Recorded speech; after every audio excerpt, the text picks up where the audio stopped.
আছেন? আশা করছি সবাই ভালো আছেন। আল্লাহর রহমতে আমরা ভালো আছি। আজকে রবিবার, আজকে ব্লগটা আরম্ভ করছি। আজকে কি রান্না করছি আপনাদেরকে দেখাই। এই যে কলমি শাক কেটে নিয়েছি, আমরা ছিলে নিচ্ছি, আমরা টক করবো, কলমি শাক ভাজা করবো, আর ওখানে ইলিশ মাছ রান্না হচ্ছে। আমার মেয়ে চাপিয়ে দিয়েছে ইলিশ মাছ, আমি তবু আপনাদেরকে বলে দিচ্ছি। এই দেখুন, এখানে দিয়েছে সর্ষের তেলের মধ্যে কাঁচা লঙ্কা দিয়ে, আর একটা পেস্ট দিয়েছে সর্ষে আর পোস্তকে আর রসুন বেটে নিয়ে সেটাকে ছেঁকে নিয়েছি। ছেঁকে নিয়ে ওর মধ্যে এই তেলের মধ্যে কাঁচা লঙ্কা দিয়ে সেই মশলাটা দিয়ে একটু হলুদ দিয়ে নেড়ে নিচ্ছে, নিয়ে এই ইলিশ মাছগুলো দেবে। যে ইলিশ মাছ ধুয়ে বেছে রেখে দিয়েছি, এই ইলিশ মাছগুলো দেওয়া হবে। একটা গোটা ইলিশ মাছ কিনে নিয়ে এসছে, আর ওর মধ্যে থেকে ডিম বেরিয়েছে। দেখুন মশলা ভাজা হয়েই এসছে, তেল বেরিয়ে গেছে। এবার এর মধ্যে পানি দিয়ে তার মধ্যে ইলিশ মাছগুলো দিয়ে দেবে। আমরাগুলোকে ভালো করে ছিলে ধুয়ে নিয়েছি, এগুলো দিয়ে দেবো। দিয়ে এর মধ্যে পানি দেব। আমরা তো আমড়ার টক এরকম করেই খাই। এর মধ্যে এবার দেব একটু হলুদ, সামান্য, বেশি না, একটুখানি দিলেই হবে। একটু হলুদ আর একটু লঙ্কার গুঁড়ো। কোথায় গেল রে? এই যে একটু লঙ্কার গুঁড়ো, আর একটু জিরে ফিরে দিতে চাইলে দেবে, না দিলেও হবে। একটু একটু দিয়েই দিই। এই যে একটু একটু দিয়ে এটা একটু নুন দেবো। নুন দেবে তো? নুন এখন আর দিইনি, নুনটা পরে দেবো, বাগার দেওয়ার সময় দেবো। এই যে আর একটু পানি দিয়ে দিচ্ছি। এটা আমড়াটা সিদ্ধ হয়ে গেলে এই আমড়াটাকে কি করব, আগে ঠান্ডা করে নেবো, নিয়ে হাত দিয়ে এরকম করে চটকে নেবো। আমড়াগুলো চটকে আঁটিগুলো ফেলে দেবো, দিয়ে এটা যেটা থাকবে ডালের মতো নুন দিয়ে ফুটিয়ে আর রসুন দিয়ে বাগার দিয়ে নেবো, নিলে হয়ে যাবে আমড়ার টক। এই তো দেখুন কীরকম তেল বেরিয়েছে। এবার এর মধ্যে দিয়ে দেবে পানি। এই পানিটা ফুটে গেলে এর মধ্যে দেবে ইলিশ। আবারও আমি বলে দিচ্ছি কীরকম করে রান্না করেছি। সর্ষে, পোস্ত, রসুন মিক্সিতে বেটে সেটাকে কি করেছি, ছাঁকনি দিয়ে ছেঁকে নিয়েছি, নিয়ে ওর ভেতরের খোসাগুলো সব ফেলে দিয়েছি, দিয়ে তেলের মধ্যে কাঁচা লঙ্কা লাল করে তার মধ্যে মশলাটা দিয়ে খালি হলুদ দিয়েছি, আর কিচ্ছু না। দিয়ে এরকম নেড়ে তেল বেরিয়ে গেলে পানি দিয়ে তার মধ্যে ইলিশ মাছ দেওয়া হবে, আর নুন তো আছেই। দেখুন এটা ফুটে গেছে, এর মধ্যে এবার মাছগুলো দিয়ে দেবে। মাছগুলো কিন্তু ভাজা নয়, কাঁচা মাছ, মাছ ভাজিনি।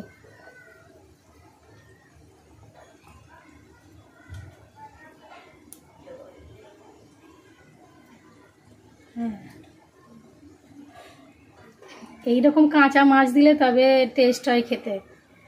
আমাদের বাড়িতে তো সবাই ইলিশ মাছ এরকম কাঁচা খেতেই ভালোবাসে, আর না হলে একবারে মাছ ভাজা দিয়ে ভাত খেতে ভালো লাগে। মাছ ভেজে আমরা রান্না করি না ইলিশ মাছ।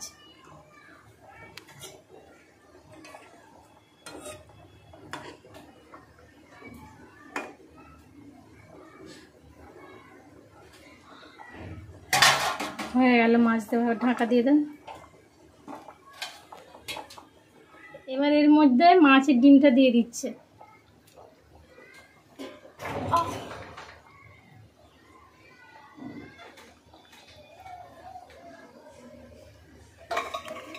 মাছের ডিম দেওয়া হয়ে গেছে, ঢাকা দিয়ে দিচ্ছে। একটু 10 মিনিট হবে, 10 মিনিট রান্না হবে, হয়ে গেলেই হয়ে যাবে মাছ। কত মেঘলা করেছে, এবারে এক্ষুনি বৃষ্টি নামবে। কত মেঘলা করেছে, পুরো অন্ধকার হয়ে গেছে একদম। যাকে ভালো হয়েছে, বৃষ্টি হলে ভিজে ভিজে গোসল করব। আমার ছোটো মেয়ে তো বসে আছে, কখন জোরে বৃষ্টি হবে আর কখন গোসল করবে।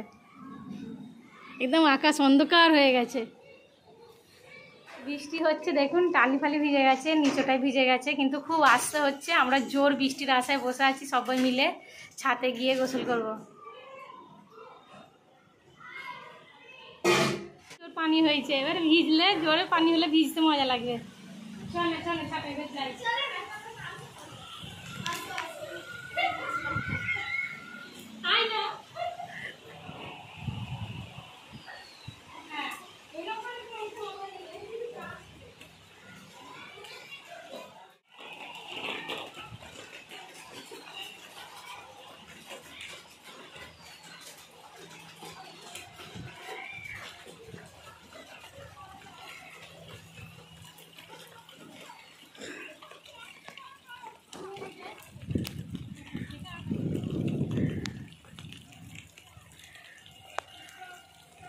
ভাজার জন্য কড়াই তেল দিয়ে দিচ্ছি।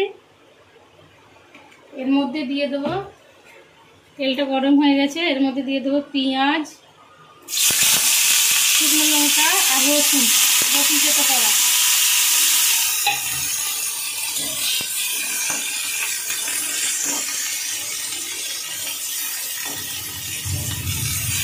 কলমি শাকটাই কেটে ধুয়ে রেখেছি, এটা লাল হয়ে গেলে শাকটা দিয়ে দেবো।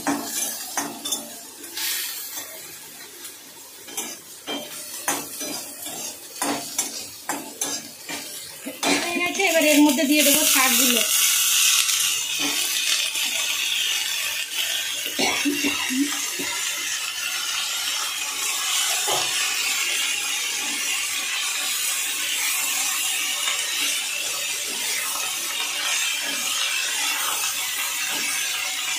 একটু নুন দিয়ে ঢাকা দিয়ে দেবো, একটুখানি গলে একটু ঠান্ডা হয়ে যাবে, তখন নেড়ে চেড়ে দেবো।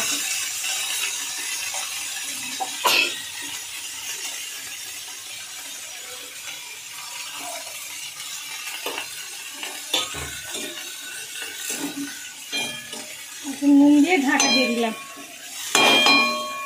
আর এই ইলিশ মাছের ফাইনাল লুক, এই যে এই আমরা টকটা দেখিয়ে দিচ্ছি। আমরাগুলোকে এরকম করে শাঁসগুলোকে বের করে আঁটিগুলো ফেলে দেবো। গরম আছে একটু, এরকম করে আঁটিগুলো ফেলে দেবো, শাঁসগুলো বের করে নেবো। গরম আছে, ঠান্ডা হয়ে গেলে ভালো হতো, টাইম নেই আর ঠান্ডা করার। করেছি, আর একটু ঠান্ডা হলে ভালো হতো।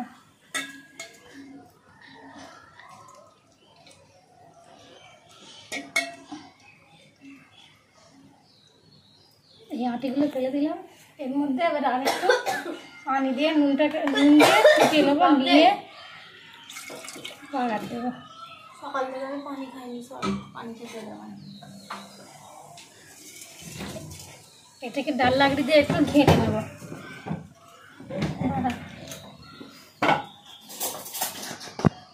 আর একটু পানি দেনা গো, এতে একটু পানি দিত। ব্যাস ব্যাস ব্যাস।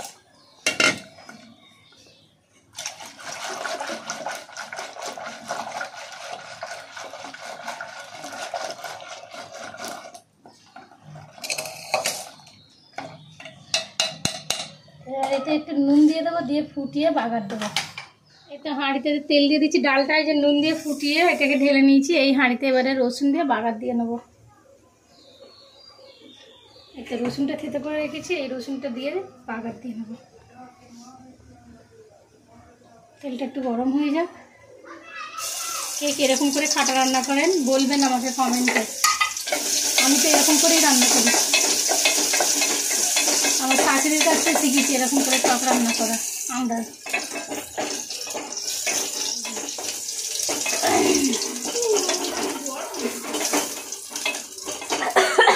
আর এখানে শাক ভাজাটা দেখি কি হলো। শাক ভাজা হয়ে এসছে, আর একটু শুকনো শুকনো করে নেব। একটু পানি পানি মতন হয়ে আছে, এটা একটু শুকনো শুকনো করে নেবো, হয়ে যাবে। আর এই ডাল রসুনগুলো একটু হয়ে গেল, দেখি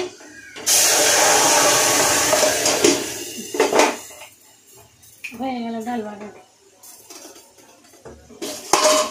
রসুনগুলো একটু পুড়ে যাবে ওদিকে দেখতে গিয়ে, দেখো রসুনগুলো একটু পোড়া পোড়া হয়ে গেল। থাক, যা হয়েছে হয়েছে। এবার ঢাকা দিয়ে রেখে দিই, সেন্ট উড়ে যাবে। আর এখানে এই শাক ভাজাটা একটু শুকনো শুকনো খালি করে নিই, হয়ে যাবে। আজকে রান্না এখানেই শেষ। খেতে বসেছি, রোজকারের মতন আজকেও নিজেকেই খেয়ে বলতাম। আমার মেয়েকে বলছি বল, ও বলবে না।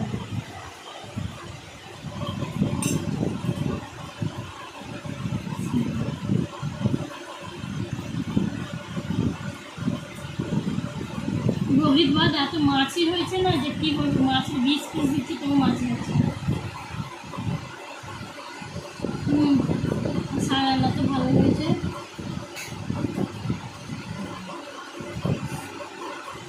রান্নাটা খেয়ে দেখি।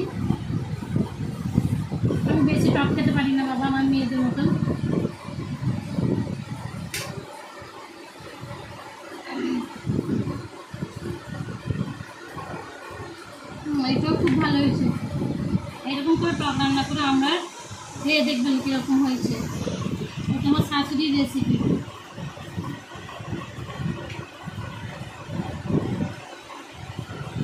মাছটা খেয়ে দেখি।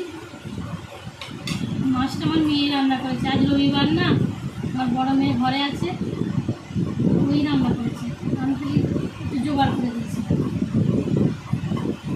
ইলিশ মাছ খেতে ভয় লাগে, অনেক কাঁটা তো। কাঁটা ফেলে একটা দিয়ে দেবো।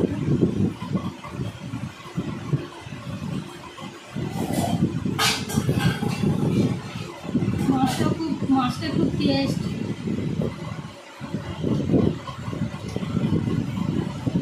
মাছটা খুব টেস্ট। আজকে আপনাদের সাথে পরে কথা বলছি খেয়ে দিয়ে নিয়ে। বলেছিলাম না আরেকটা জামা অর্ডার দিয়েছে, সেই জামাটা চলে এসছে। এইটা দেখুন জামাটা কীরকম লাগছে। খালি রোজ জামা অর্ডার দেওয়া, রোজ জামা। আর একটা জামা অর্ডার দিয়েছে, রোজ জামা অর্ডার দেওয়া। এত কাপড় কিনে তাও এদের হয় না, আরও কাপড় চাই।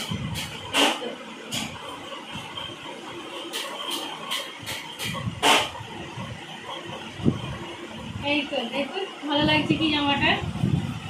আর আজকে বসে বসে টিভি দেখছি।